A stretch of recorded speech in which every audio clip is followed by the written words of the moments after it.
let's start at the beginning. Let's say you're born into this world. How do you become an editor? What is the process of you choosing editing? Why editing? Okay, sure thing. Well, first off, hi everyone. So good to be talking to all of you. Thank you so much for having me and coming to hear me talk. Yeah, so I always tell this to young editors. I mean, everybody's journey to editing is different. Every path of the mountain is kind of their own thing. My specific journey was I actually came in through theater. I started out trying to do acting. The only reason I ended up in film was because my parents refused to pay for a college degree in theater, and for some reason I was able to convince them to that a film degree would be better. And I guess I ended up being right because it ended up resulting in a career for me. That's how I started. So I went to film school in Texas. I'm originally from Texas in the U.S. And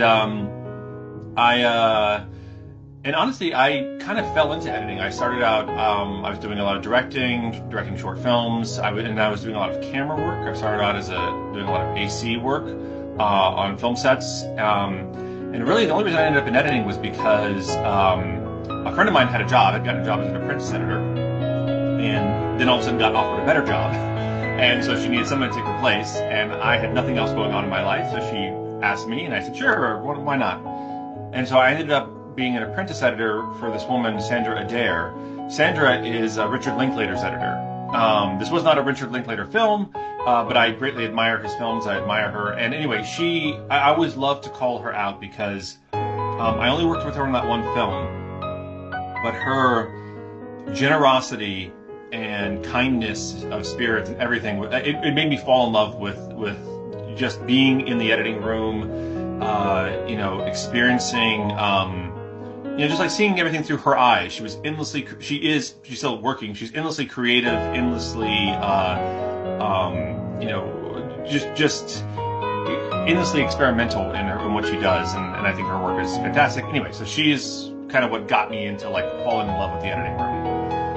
And then from there, basically, I ended up getting hooked up with the filmmaker Terrence Malick, and that's where I spent a good chunk of my career. I started out working with Terry very, very young. I was just a couple, 1 or 2 years out of college, and I started working with him as an apprentice editor. And basically, the reason why I like to tell the story is sometimes it pays off being bold. At the time, I had my own room and had a certain amount of stuff to do, but I would often finish up my tasks that they would give me early on in the day.